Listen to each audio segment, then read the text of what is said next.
Shalom peuple de Dieu, na glorifier son Nzambe, na ndenge à permettre biso tokutana lisusu dimanche lolo. Na ba Nzambe azwa lokumu aleka liboso, na yebi ke azobatela biso, azosalela biso susu ya minene. Wana to démarrer toujours na prière. Seigneur, na glorifier kombo bonzambe na yo na lobi merci. Na tiki rencontre lelo na maboko na yo. Na sengi grâce, pe na sengi faveur, na rené likolo na biso, na télémédi force nyonso, puissance nyonso, esprit nyonso. Oyo confesser kombo na ote na ordonna ki nango kendo les aride. Père, na sengi yonde ba ko visiter biso. Tika tes paroles oyo ko makati nisika oyo et contribuer un plus na vie ande ko moko o kolanda biso. Aux Nzambe obongwani te po kotika la kobongwana te. C'est pour cela Père na bingai nani na poussa na soupo na ko prêcher la bonne nouvelle, na sengelo ko moko ngana kita yondo mata. Zala Nzambe na biso, zala et na biso pe zala solution na kombo na Yesu nde na lobi. Merci Seigneur Jésus-Christ. Amen. Bien-aimé na pamboli Nzambe na ebiki toza pena mulaite auto into kenongo malem si possibilité to koza na des volumes ou bien to koika ko clôturer na volume moko mais et pousser biso na ba requête ne to prière qui la fois passée boti na so ba requête na bino e koza na eloko moko ya malamu. Thème ni to parler to lobela lelo ezali les tableaux noirs. Tableau to yebi ezaka nango déjà noir mais on a ba salle de classe mosusu au côté ezaka ba tableau moko ya pembe bakomaka na ba marqueur moko ezaka ya noir. Ba salle de classe mosusu au côté ezana ba tableau mosusu ya couleur verte. Mais biso to lobela les tableaux noirs. Via muto ko koma mulili. Mais vie wana so ekomi mulili ezanga na mutu moko oza na grâce, aza na opportunité ya ko ko bénéfice que un peut changer vie à mutu. Considération que vous dans la société pour tableau noir baso commencer na nikala mutu otanga ngazati. Au mona so ba fingyo na ndako. Obimi na balabala et comment na on peut ne longité. Yangi to partager thème oyo et ko ba ko sunga ngai pe ko ba ko sunga. Voilà basungi biso na livre ya Juge chapitre 11 à partir du premier verset jusqu'à 10e. Juge 11, premier verset, nous lisons dans le nom de Jephthé, les Galadites, était un vaillant héros. Il était fils d'une femme prostituée. Et c'est Galad qui avait engendré Jephthé. La femme de Galad qui, enfantant des fils, qui devenirent grands, chassèrent Jephthé et lui dirent: tu n'hériteras pas dans la maison de notre père, car tu es fils d'une autre femme. Et Jephthé s'enfuit loin de ses frères, et il habitant dans le pays des Tours. Les gens de rien se rassemblèrent auprès de Jephthé, et ils faisèrent avec lui des excursions. Quelque temps après, les fils d'Amon firent la guerre en Israël. Et comme les fils d'Amon faisaient la guerre en Israël, les anciens de Galad allèrent chercher Jephthé au pays des Tours. Ils dirent à Jephthé: viens, tu seras notre chef et nous combattrons les fils d'Amon. Jephthé répondit aux anciens de Galad: n'avez-vous pas eu de la haine pour moi et ne m'avez-vous pas chassé de la maison de mon père? Pourquoi venez-vous à moi maintenant que vous êtes dans la détresse? Les anciens de Galad dirent à Jephthé: nous revenons à toi maintenant, afin que tu marches avec nous, que tu combattes le fils d'Amon, et que tu sois notre chef, celui de tous les habitants de Galad. Jephthé répondit aux anciens de Galad: si vous me ramenez pour combattre le Fils d'amour et que l'Éternel le livre devant moi, je serai votre chef. Les anciens de Galate dirent à Jephthé que l'Éternel nous attend et qu'il juge si nous ne faisons pas ce que tu dis. Amen. Bien-aimé Nzamba Zalokumu. Alléluia. Toyebi histoire à Jephthé, babi azaki mwana ya makamu. Lelo pe mikana komitu na mwana makamu aza inutile. Considération ezate. Et bandi lelo te. Dans l'Ancien Testament déjà par Jephthé. Balobi azaki mwana makamu, maman na yazaki ndumba. Donc considération ezalaki te. Bien-aimé, bazoloba ekomaki na tamoko papa kufaki. Esengelaki bakabola ba bien. Ba propre ndekone bazoloba Jephthé ozoloko te. Ozaki mwana ndumba. Oko bénéficier loko moko te na ndako papa. Ba bien papa yokuna zéro. Bien-aimé, Jephthé antali ninga vandaki na bango tamulayi. Akokai ko supporter te ba bien kimaki.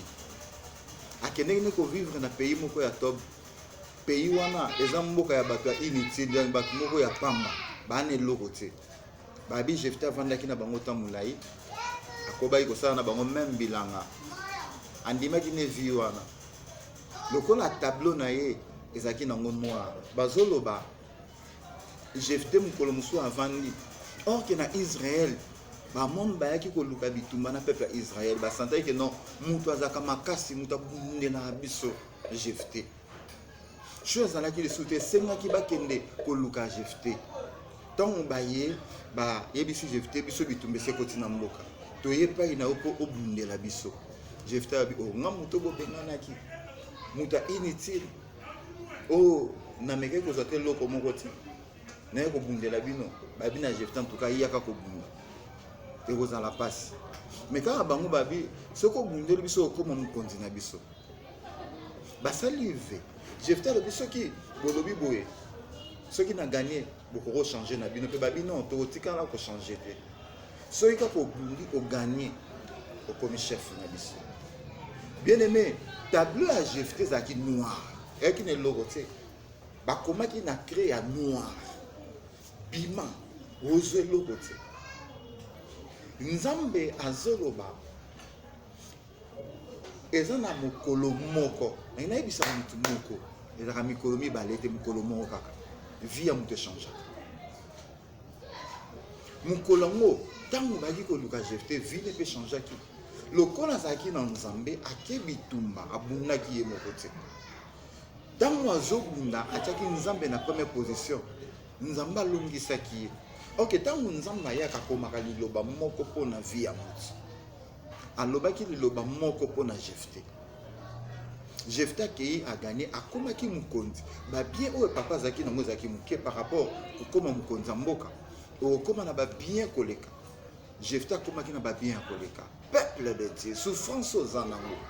Pona o nyuso se komi noir. Ozo compter le soute que yo ko bonga. Oh, ngana o yebisai. Que o bonga. Avec Dieu, Bible dit, avec Dieu, nous ferons des exploits. Bitumba, et Seigneur, comme la biso. Et Seigneur, va minimiser biso considération pesante. Mais tant que pousse dans la liboso en Zambie, Bible dit, l'élévation ne vient ni de l'Orient, ni de l'Occident, ni du désert, mais l'élévation vient de l'Éternel. Nzamba ebile na kotombola mutu. Mutu oya tinate mwana makangu, Nzamba tomboli. Et ça pega ye mokote. Na kati ya Bible mwana makangu mora yete. Si tu veux kende plus loin, tokota toluka na livre à Samuel Oromona. Oromona. Mwana makamu moko azalaki wana. David abimana mwasi ya serviteur na ye. A récupéraka nani? Salomon. Salomon azalaki mwana makamu marenyaki na kati ya trône ya Israël. Bien aimé, koloba te ke nga. Nakananga na liloba koloba te. Famille qui parle te.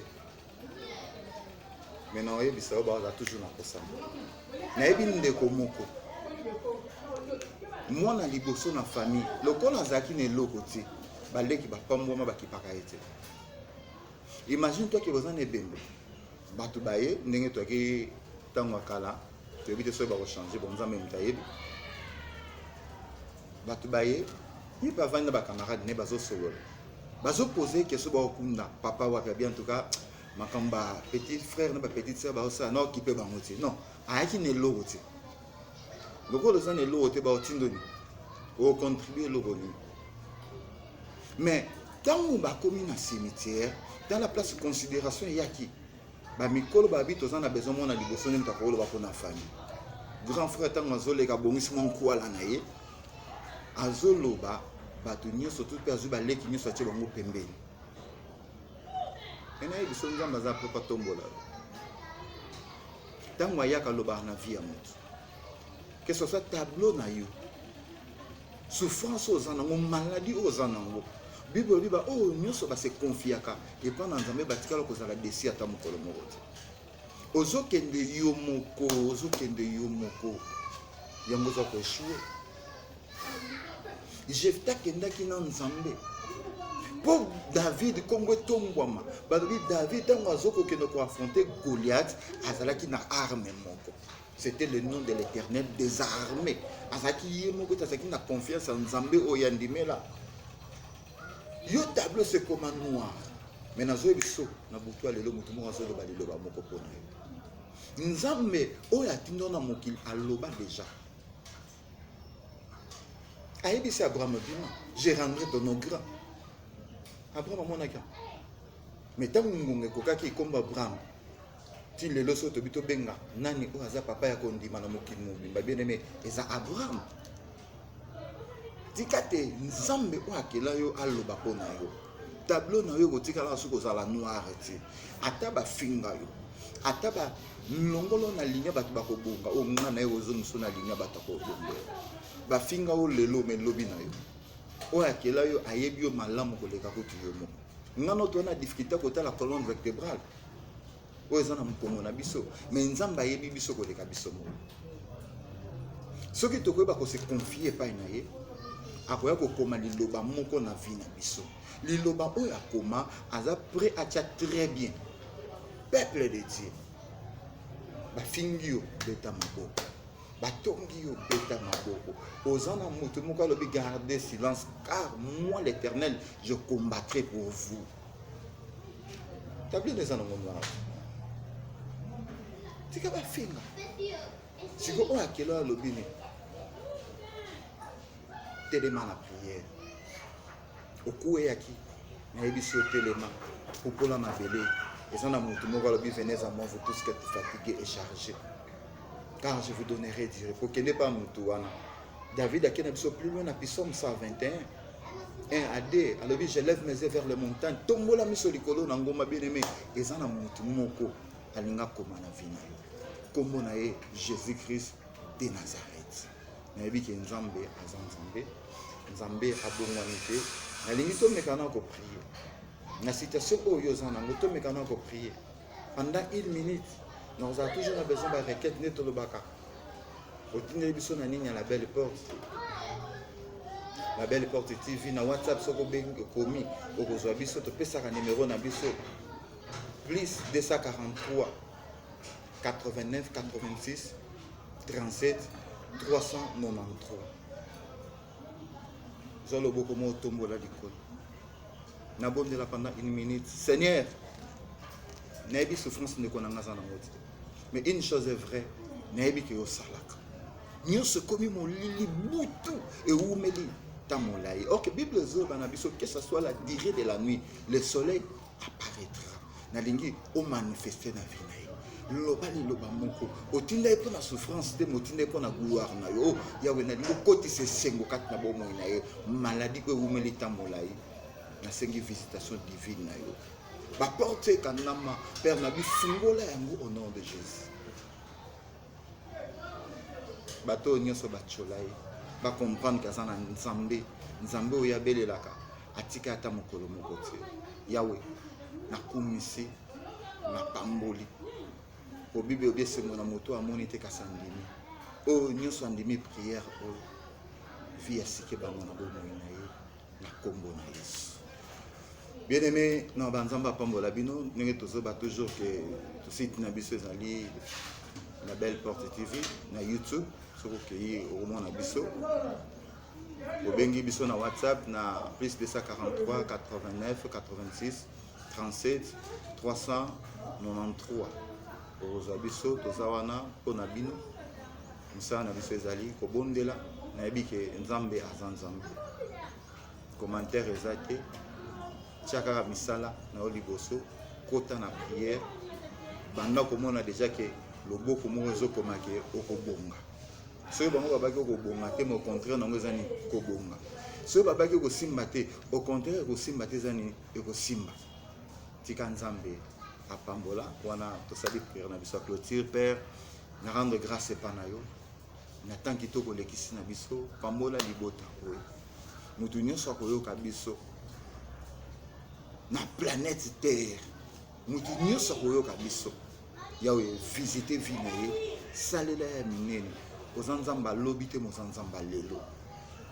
bolingo na yo ewumela libela na libela na kombo na yesu papa nakumisi napamboli yo mpe nalobi merci seigneur jésus christ amen nzambe apambola biso